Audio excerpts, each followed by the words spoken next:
The Teach Yourself series from ViaGrafix, designed to teach you to use your computer the fast and easy way.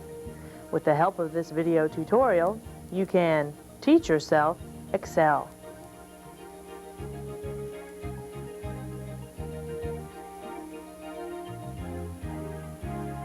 I'm Kurt Wartney, along with Leslie Thomas. In today's competitive market, the versatility of Excel can help you produce your information in a clear and concise manner. This video will teach you the basics of this powerful new spreadsheet quickly and easily. You will understand its windows and commands in no time. If you would like to try the following exercises with us, please copy the files now using these commands. First, let's place the learning disk in the proper drive. Ours is A. Next, at the hard drive prompt, ours is C, we'll enter xcopy space A: star space C: Excel /learn and press enter. At the file or directory prompt, we'll press D for directory. The learn directory is then created and the files are copied into it. When you're finished with this tutorial, simply delete the files in the learn directory. We've made a complete installation of Excel 5.0. At the Microsoft Office group window, several program icons are displayed. We'll use the Microsoft Excel icon in a moment. The next one, Microsoft Query, will retrieve and organize your data from a variety of applications, then bring the information into Excel. The MS Excel README program contains last-minute information about Excel, along with network installation, documentation upgrades, compatibility with Excel 4, and Microsoft Query details. We use the MS Excel setup to add or remove components from our current installation. If you have previously installed other Microsoft applications such as Microsoft Word, then the program icons can also be placed into the Microsoft Office group window. We'll double-click the Microsoft Excel program icon and the Excel screen is now shown.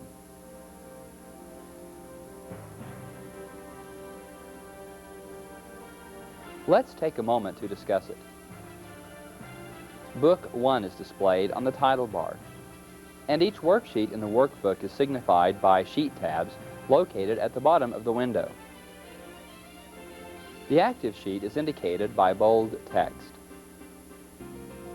By default, 16 new worksheets are automatically created in a new workbook, and we can change this to create up to 255 worksheets.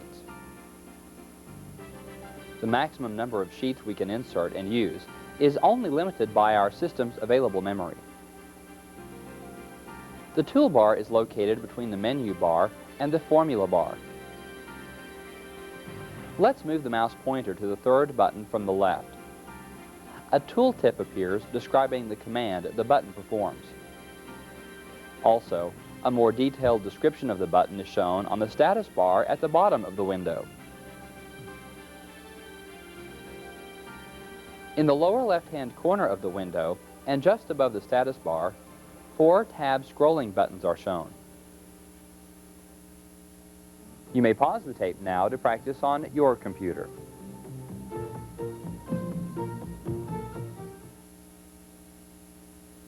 Let's open a workbook in the Learn directory.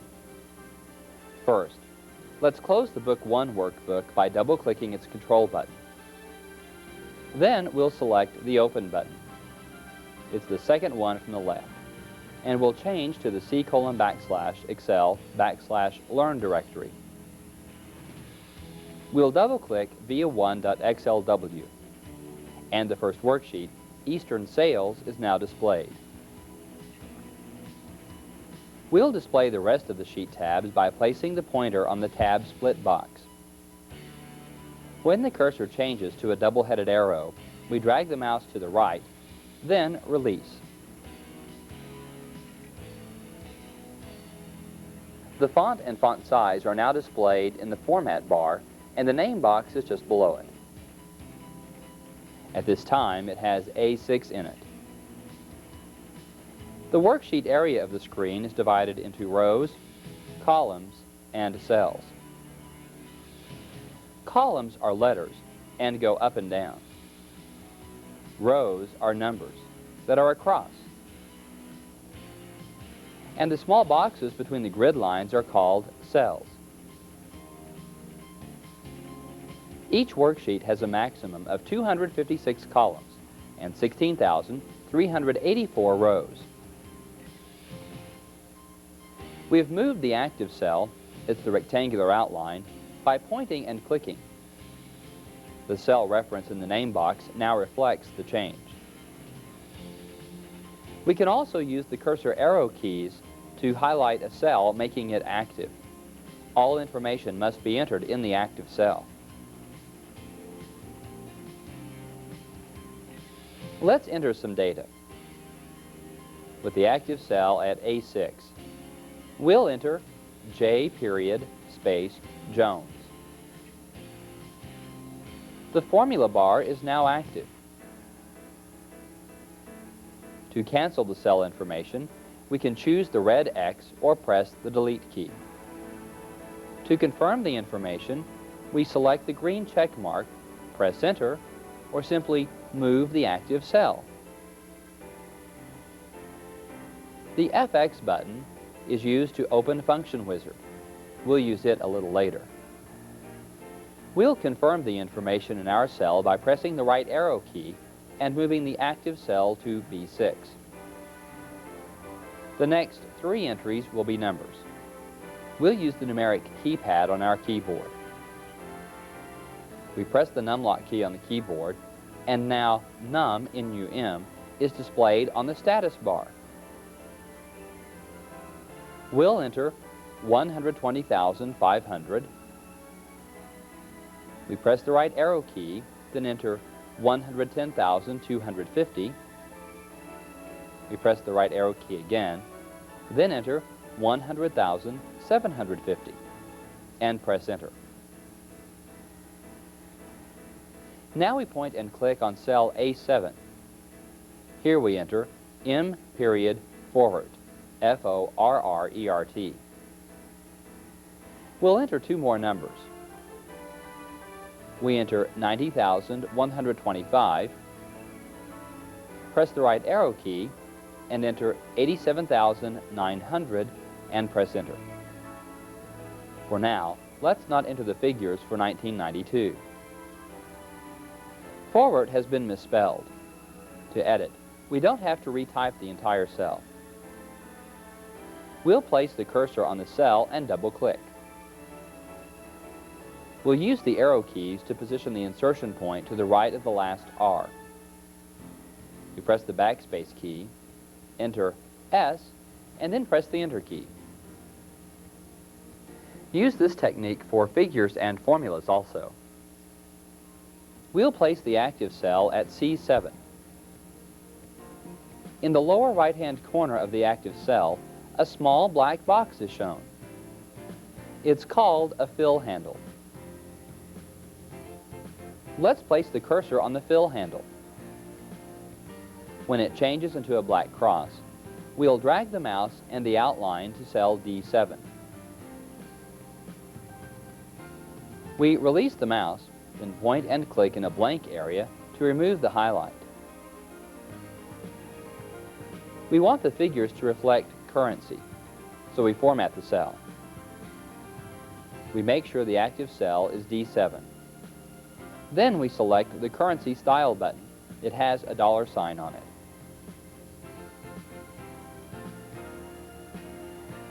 To format all the cells at once, let's create a range. We'll place the active cell at B6. Then we'll drag the mouse to D7. We release the mouse. Then we select the Currency Style button again. Now all the cells display currency figures. Let's move a cell. We'll place the active cell on D7. Then we'll position the cursor next to the active cell border. When the cross turns into an arrow, we'll drag the mouse and the outline to D10, then release the mouse. The fill handle is ideal if you want to create a copy in an adjacent cell. However, if you want to move a copy to a non-adjacent row or column, you can use the Control key. With the active cell on D7, we'll again position the cursor next to the active cell border. When the cross turns into an arrow, we'll press and hold the Control key. A plus sign is now shown just to the right of the arrow, signifying a copy. Still pressing the Control key, we'll drag the mouse and the outline to D10. We release the mouse, then the Control key. To undo, we press Control plus Z. You can use these same techniques to move or copy a range also. Let's remove the cell contents. We'll enter new figures. With the active cell at D7, let's press the Delete key, then enter 101,500 and press Enter. The new figures are shown as currency, since pressing Delete only removes the contents, not the format. Let's remove the contents along with the format. With the active cell on D7, we'll choose Edit, then the Clear command. From the pop-up menu, 4 options are available, including Notes. Let's choose All, and the cell contents are removed. Again, we'll enter 101,500 and press Enter. And the figures no longer reflect currency. You may pause the tape now to practice on your computer.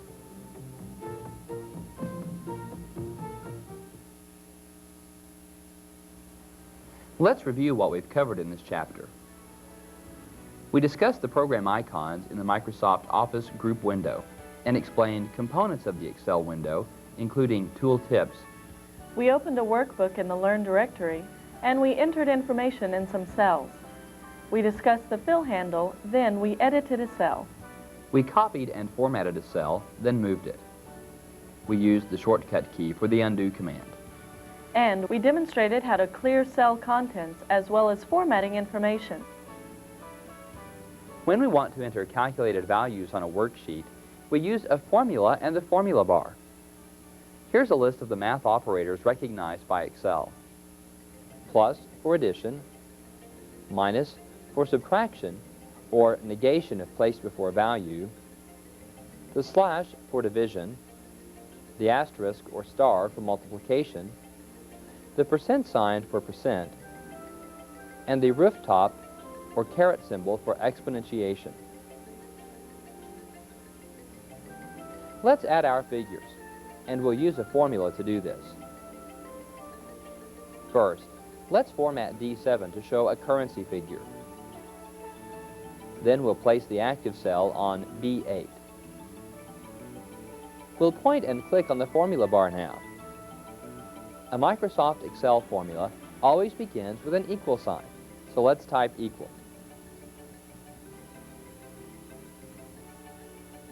Now we'll select B4, type the plus sign, choose B5, type the plus sign again, select B6, a plus sign, then B7. The formula is finished.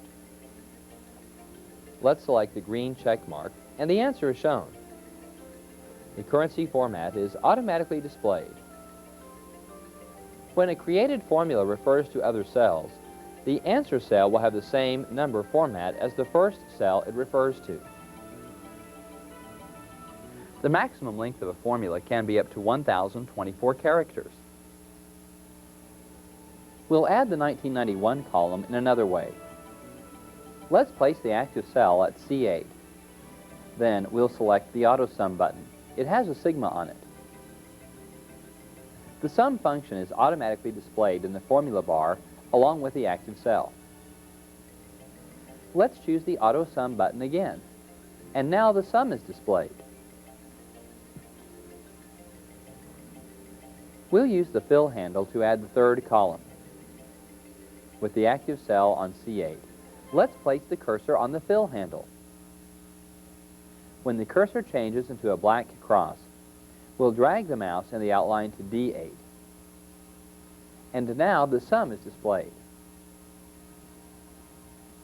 To remove the figures, let's highlight B8 through D8. Then we'll press the delete key. You can use the Auto Sum button to add subtotal rows and grand total rows and columns. Let's try it.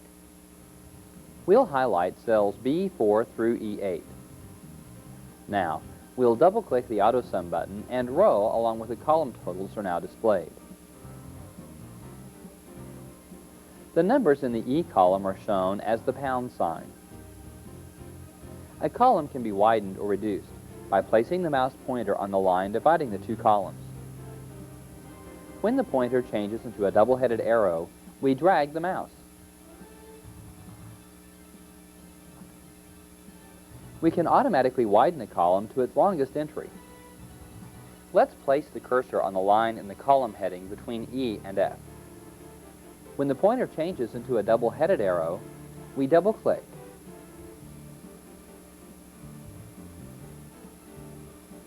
Let's use Function Wizard to find the average of the row totals. We place the active cell at E12, then select the Function Wizard button. And now the Function Wizard window is shown. A thumbnail description of the highlighted function is displayed at the bottom of this window. Let's highlight Average and choose Next. If necessary, we'll move Function Wizard in order to view the E column. We place the cursor at E4 and drag the mouse to E7. We release the mouse, and the cells surrounded by a moving outline are shown in the number 1 line. Let's choose the Finish button.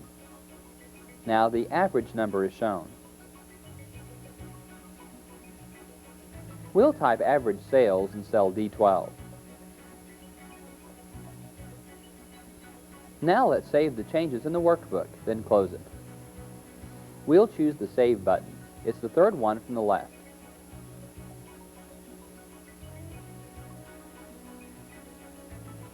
Then we select File and the Close command. Keep in mind, you can use the same double-clicking method to adjust the row height too. Let's review what we've covered in this chapter. We listed the math operators recognized by Excel. Then we created a formula and added a column of figures. We used the Auto Sum button to add the second column, and we dragged the active cell's fill handle to total the third column. We used Auto Sum to add subtotal rows and grand total columns, and used the Function Wizard to find the sales average. Finally, we demonstrated two methods of adjusting a column width. Saved the changes in the VIA1 workbook, then closed it. Let's create a workbook. We'll choose the New Workbook button. It's the first one from the left on the toolbar. Earlier, we used the fill handle to add figures in a column. Next, we'll look at autofill. It's a series of incremental or fixed values that can be created with the fill handle. We'll place the active cell at B1.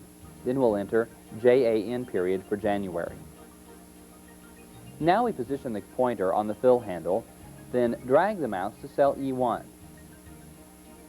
We release the mouse and remove the highlight. Now the first 4 months of the year are displayed. You can enter the days of the week by using this method also. Let's enter the names of some salespeople. We'll place the active cell at A2, then type A period Mercer. We press the down arrow key, enter G period Waller. We press the down arrow again, and this time enter S period Cartel. We'll move the active cell to B2 and enter some numbers now. You may pause the tape now to practice on your computer.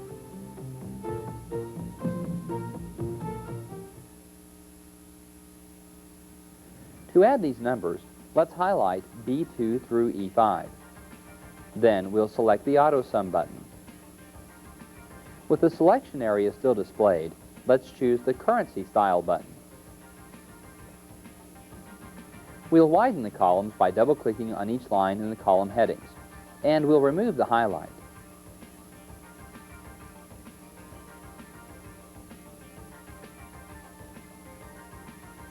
Let's change the font and the size of the names. We'll highlight A2 through A4. Then we'll display the font list by clicking the down arrow to its right. We'll select Times New Roman.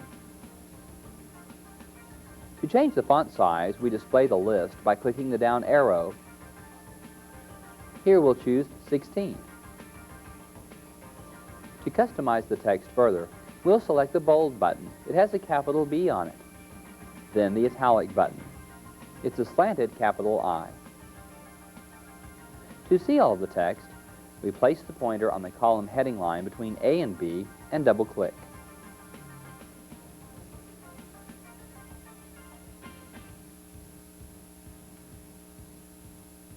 Changing the justification of numbers or text can enhance your spreadsheet.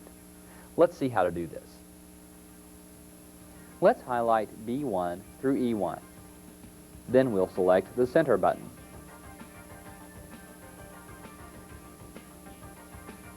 If you need an extra row or column, Excel makes it easy to insert them using the shortcut menu. We'll create room for a title. Let's select the number 1 row heading.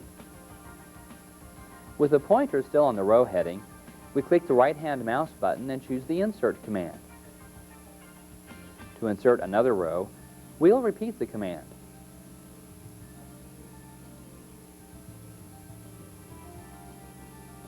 The commands in a shortcut menu will depend on the location of your cursor. For example, the Sheet tab has its own shortcut menu. Let's add the title. We place the active cell at C1 and enter Southern Region. We then press Enter. Text will spill to the adjacent cell, but this won't affect any numbers or text that may be located there. Let's change the font size of the title. We place the active cell on C1. Then we display the font size list and choose 20. We'll also select the bold and italic buttons on the toolbar. Coloring text or numbers is also fast and easy. We'll change the color of the title. Let's select the down arrow that's next to the font color button. It's directly below the tip wizard button and has a T on it. Now a palette appears. Let's tear off the palette by placing the cursor anywhere on the palette border and dragging the mouse and the outline toward the center of the window. When properly positioned, we release the mouse. We'll choose the dark green swatch. Now the text color is changed. Let's restore the palette to its original location by clicking its Control button. Finally, let's change the name of the Sheet tab. As we mentioned earlier, the shortcut menu can be used, or we can place the cursor on the Sheet tab, double-click, and now the Rename Sheet box is shown.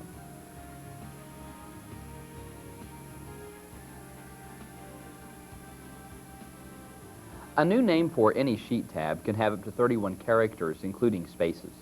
You can't enclose the name in square brackets, and the characters colon, slash, backslash, question mark, and asterisk are not permitted. We'll type Southern Region, press Enter, and now the Sheet tab is renamed.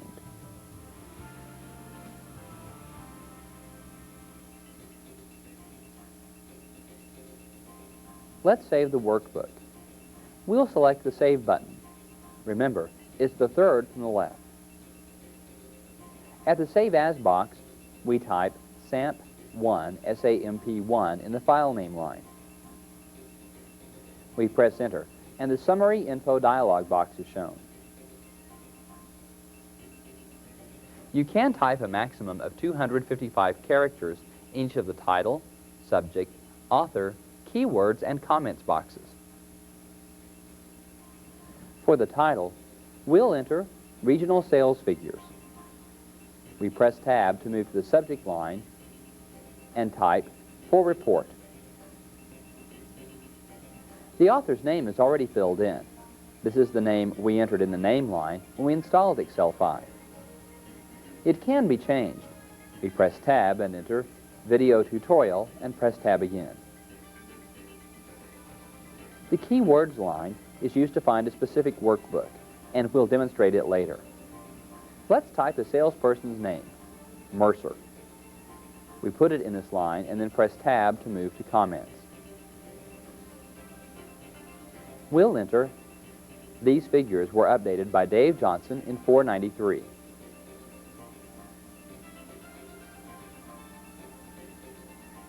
The text wraps automatically.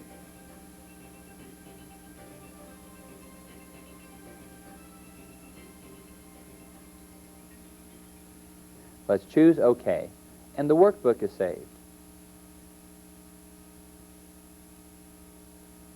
You may pause the tape now.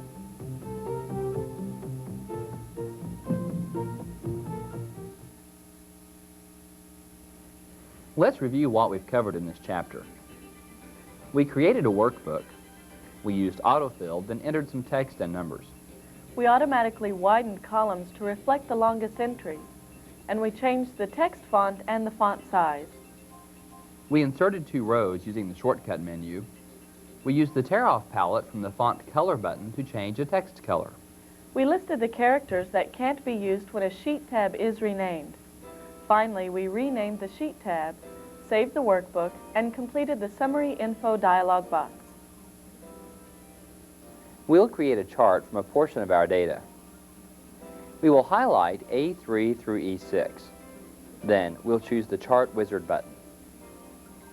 The highlighted range is now surrounded by a moving dotted outline, and the cursor now has a miniature Chart Wizard symbol next to it. We'll position the cursor at F1 and drag the mouse to the lower right-hand corner of H15. We release the mouse and the first of 5 steps of the Chart Wizard are displayed. If necessary, we'll move Chart Wizard out of the way. We confirm that the range we want is shown in the range line. We select the next button, and 15 chart types are shown. Each one also has its own format. We'll choose 3D column, then Next again. At step 3, we'll accept the defaulted format and choose Next. A preview of our chart is now displayed to the left. We'll select Next, place the insertion point in the chart title line, and enter Southern Region Sales.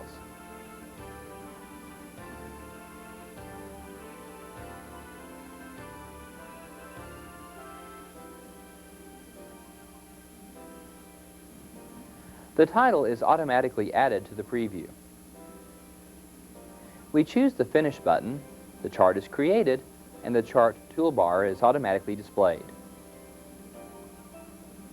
We'll anchor the chart toolbar to the main toolbar. We place the pointer on the chart title bar, then drag upward. When the outline is on the font box, we release the mouse. To adjust the buttons, we'll place the pointer on a blank area anywhere near a chart button, drag the mouse and the outline to a blank area, and release the mouse.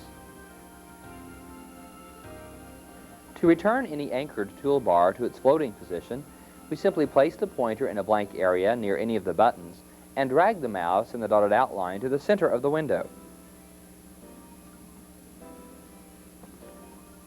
When the chart was created, small boxes called handles were automatically placed around the border of the chart.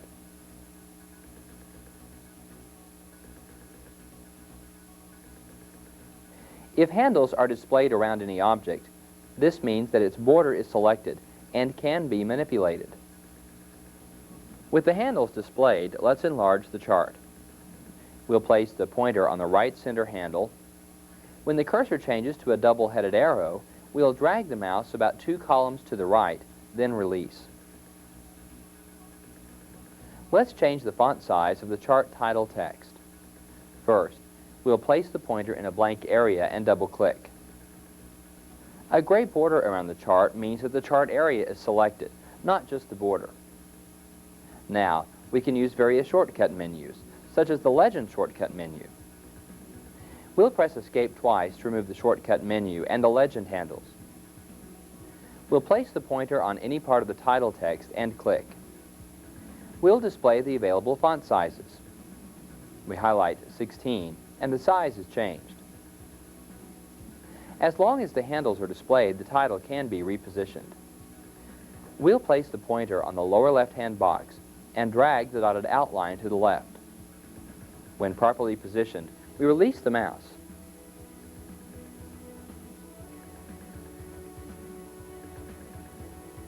We'll increase the font size of the Axis text. We'll place the pointer on one of the months, click, and then select 10 from the font list.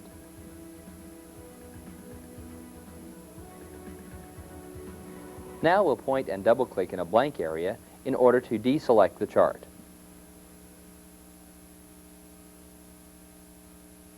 You may pause the tape now.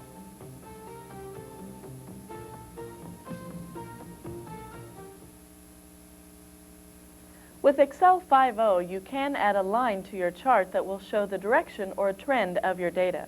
It's called a trend line. It is commonly used to study problems of prediction. You cannot add trend lines to 3D, pie, donut, and radar charts. Because our chart is a 3D column type, we'll use the Chart toolbar to change it before we add a trend line. We'll select the chart in order to display the toolbar. We'll select the down arrow next to the Chart Type button. The chart type is also a tear-off palette. We place the pointer on the border, drag the mouse and the outline to the center of the window, then release.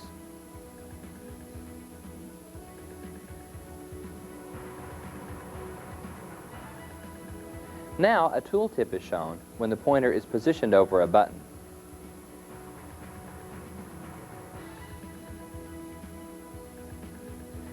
We'll select the column type, and the chart type is changed.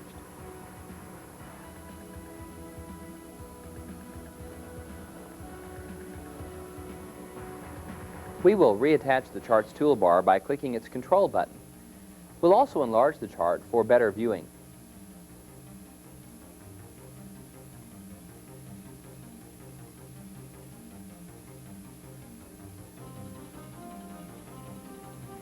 We'll plot a trend line for A. Mercer. With the chart area selected, we'll choose one of A. Mercer's bars. Any one of them will work. With a handle displayed in each of the bars representing A. Mercer's data, we choose Insert from the menu bar, then the Trend Line command, and the Trend Line tab dialog box is shown. With the Type tab active, the 6 different trend lines available are displayed, with linear being the default. Here is a brief description of the common uses for each type of trend line. Linear is used for revenue data. Logarithmic can be used for population estimates. Polynomial is often used for mileage. Power is used for acceleration. Exponential is for half-life data, with no negative values allowed. Linear is what we want, so we'll move to Options by selecting its tab. Linear A. Mercer will be the default name in the legend. We'll accept the defaults, we choose OK, and now the trend line is displayed.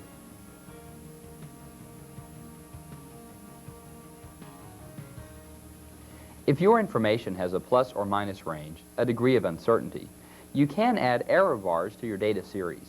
You can't add error bars to 3D, pie, donut, or radar chart types. With the chart still selected, we'll select one of S. Cartel's bars.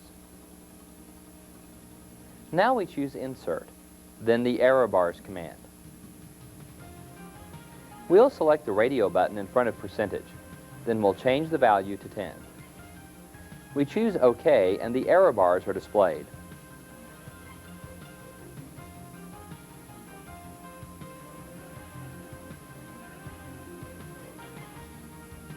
After error bars are added, they will automatically be recalculated and adjusted if the data series is changed. Keep in mind, if you should add error bars to a series, then change the type of chart to one that can't use them. The error bars will be deleted. Let's deselect the chart and save the workbook.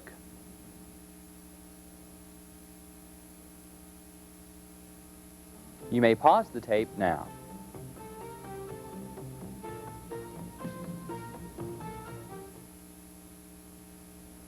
Let's review what we've covered in this chapter. We created a 3D column chart using a portion of the worksheet data and the chart wizard. We anchored the floating chart toolbar to the main toolbar, then adjusted the position of its buttons.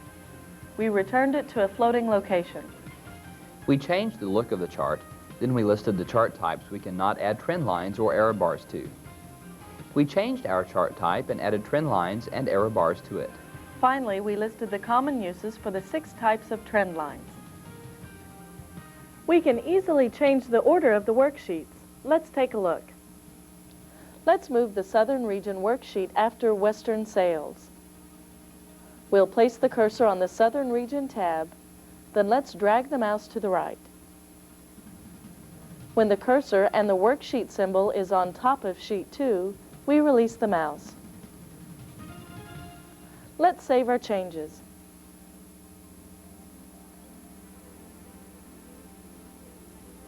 When we highlighted a group of cells to create a chart, we created a range. We can name ranges and use these special names almost anywhere you might use a regular reference. This includes formulas and dialog boxes. The name box is used to define, as well as select a range. Let's create, then name a range. With the Southern Region worksheet displayed, let's highlight A1 through E7. At this time, only the position of the active cell is shown in the name box. With our range still highlighted, we'll place the insertion point in the box and type South and press Enter.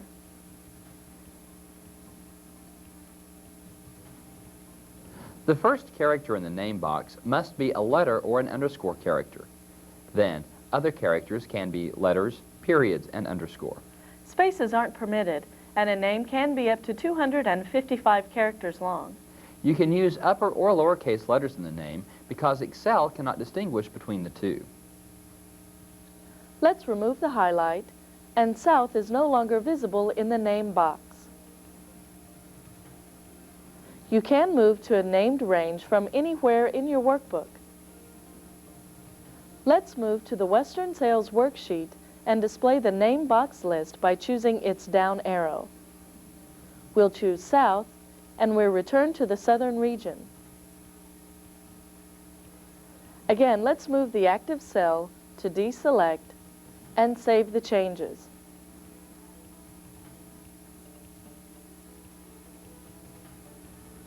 Earlier, we changed the font size, and color of text in a worksheet. Excel's auto format automatically applies a built-in combination of formats to a range of cells. Let's use auto format on the South range. First, we'll select the South range by using the name box. Next, let's choose Format from the menu bar, then the Auto Format command. 16 different formats are available, and the sample window displays the highlighted selection. Let's select 3D Effects 1, choose OK, and remove the highlight.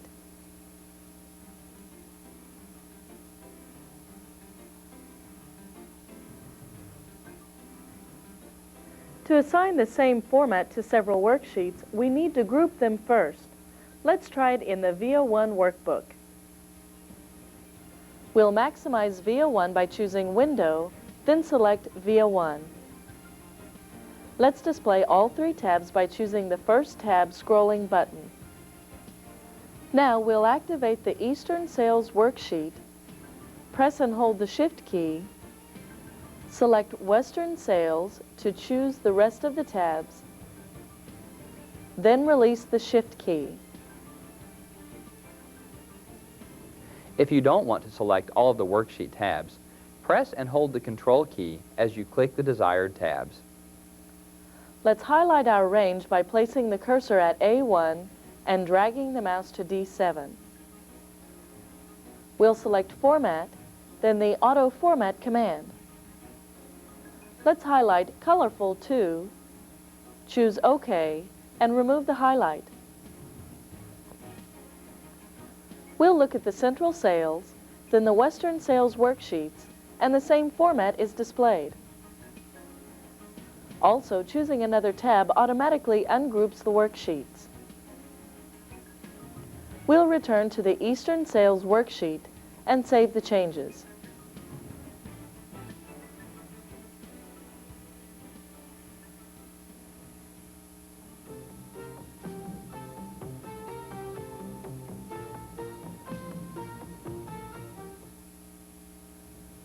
We didn't include the grand totals and subtotals in the highlight. The other worksheets didn't have these figures, and the format would not have been uniform. If you want to use a group auto format, try to make all of your worksheets as similar as possible. Let's review what we've covered in this chapter.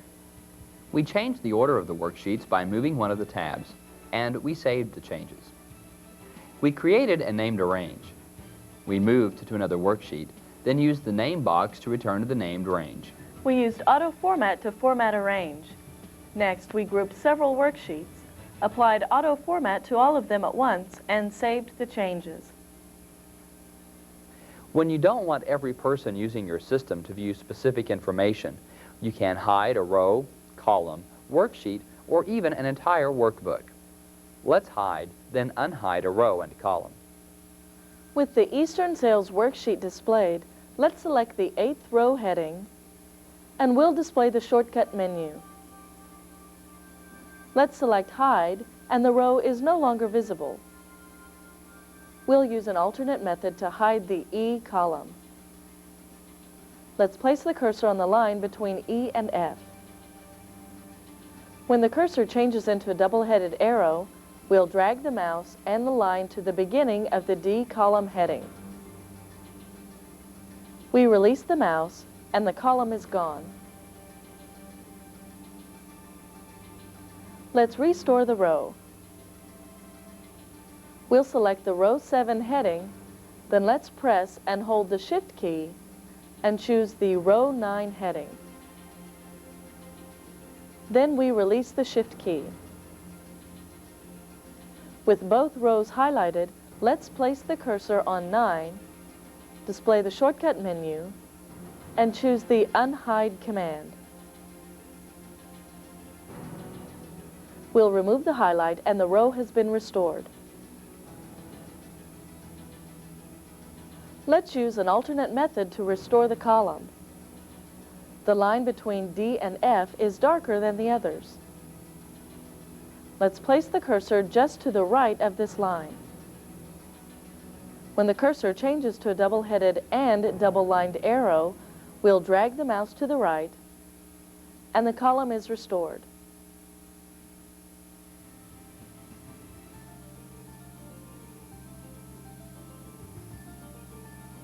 Both methods we demonstrated can be used for either rows or columns. Hiding worksheets within a workbook lowers the number of windows on your screen and can prevent unauthorized changes. Remember, sheets containing macros or critical information can be open and available to other sheets, but aren't available for editing. Also, you must have more than one worksheet in a workbook in order to hide one. Let's hide a worksheet. We'll hide the Central Sales worksheet. Let's activate it, then we'll select Format from the menu bar, then the Sheet command. From the flyout menu, let's choose Hide, and the sheet is removed. We'll hide another sheet. With the Western Sales worksheet active, let's choose Format, Sheet, then Hide. At this time, only the Eastern Sales worksheet is available. Let's unhide the Western Sales sheet.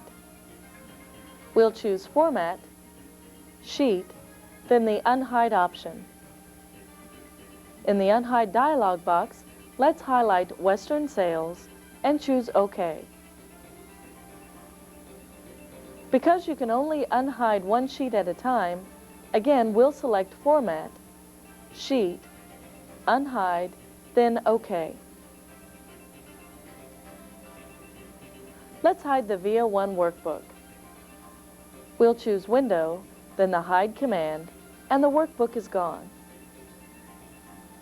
To restore it, let's choose Window, the Unhide command, then OK.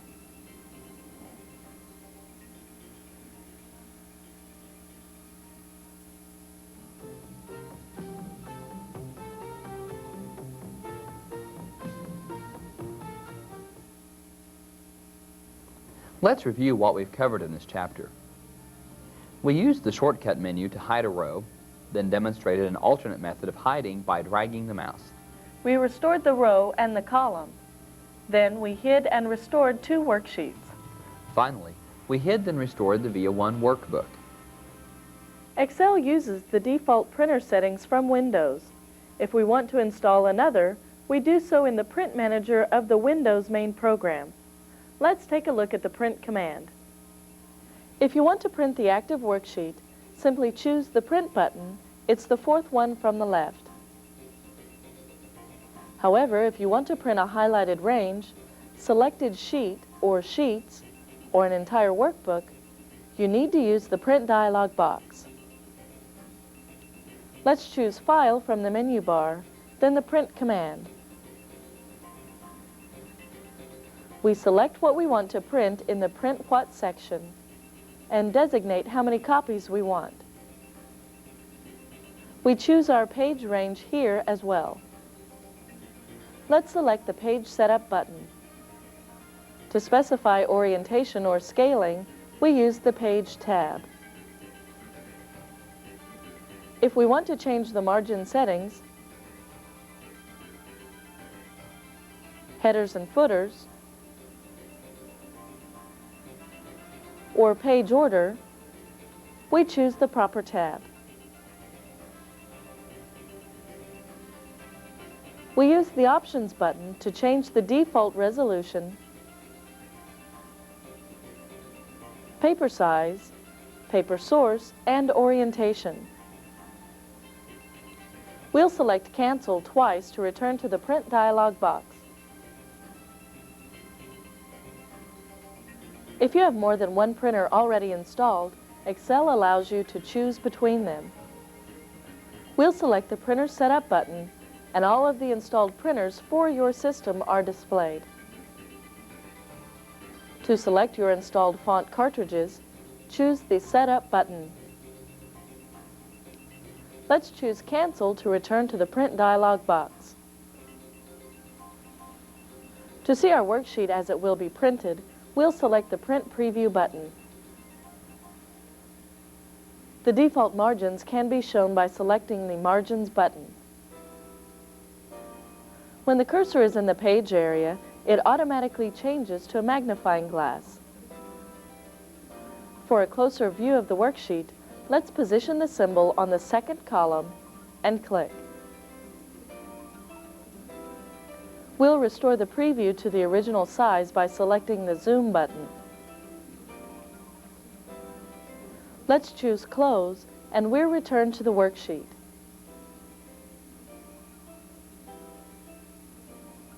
Keep in mind that the formats you apply to cells may cause a heavy shading with black and white printers.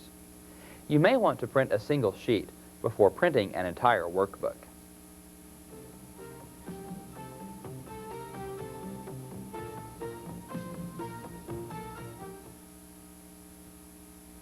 Let's review what we've covered in this chapter. We discussed the default printer settings, then explained parts of the print box. This included the Page Setup tab dialog box and Printer Setup. We also demonstrated Print Preview. If you share your worksheet with others, or your worksheet is large and complex, a text note may help to clarify any difficulty. Let's add a text note to one of the cells in our workbook. With the Eastern Sales worksheet active, let's place the active cell on B8. Now we'll select Insert from the menu bar, then the Note command. The active cell reference is displayed in the cell line. If there are any other notes on this worksheet, their cell reference would be displayed in the Notes in Sheet list. With the insertion point in the Text Notes section, we'll type, "The 1990 figures include the branch office in Maine."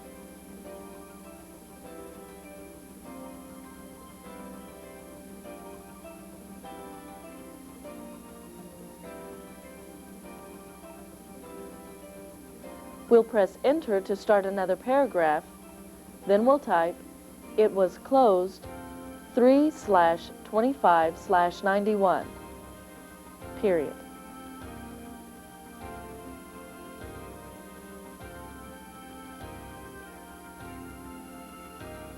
See Sam Mendel for details.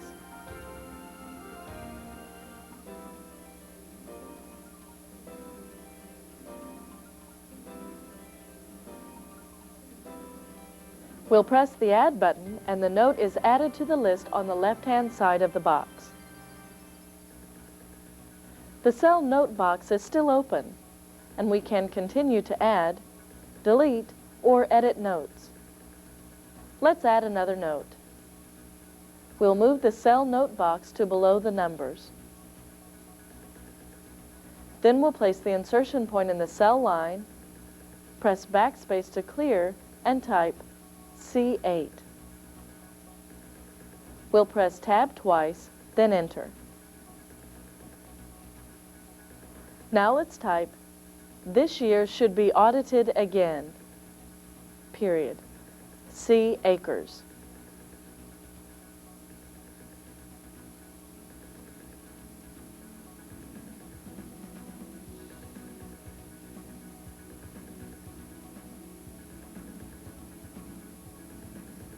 Again, we'll choose Add, then let's select Close to return to the worksheet. A red box is now located in the upper right-hand corner of each cell. If it were a sound note, an asterisk would be displayed.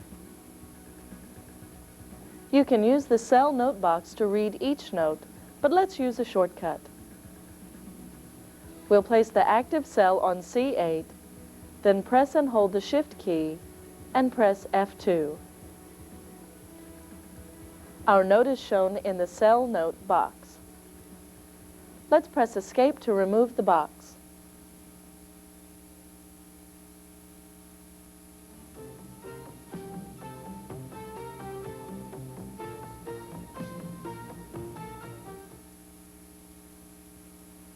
As long as you know the directory a file is in, you can use the keyword to retrieve it. Let's close both of our files, then use the keyword we earlier entered into the summary info box to find it. Let's close both workbooks and save the changes.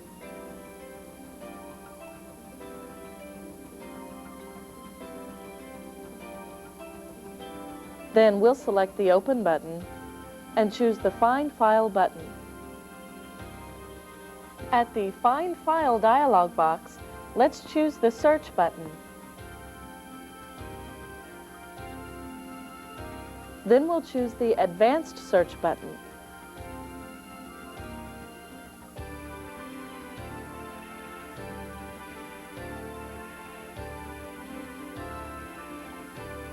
Let's select the Location tab. With C:\\Excel\Learn displayed in the Search In box, we'll choose the Summary tab, type Mercer in the Keywords line,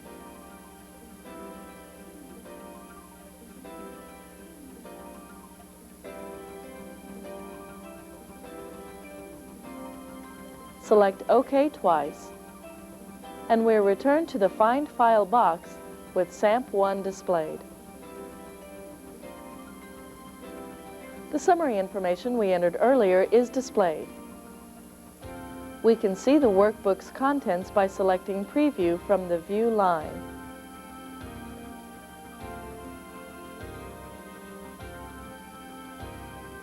If your workbook is already open, you can display the summary information by choosing File, then the Summary Info command.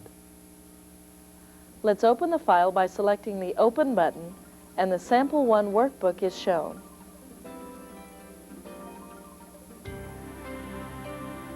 We'll quit Excel by selecting File, then the Exit command, and answer yes to the prompt.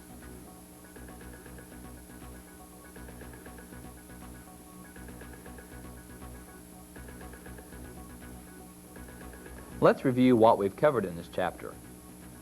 We created 2 text notes in our worksheet, then viewed one of them. Finally, we found a workbook by using File Find, and also we found a keyword we had earlier entered in the Summary Information dialog box. If you're feeling overwhelmed by the amount of information we've covered, don't. With video training, you can rewind and review sections again until they are clear.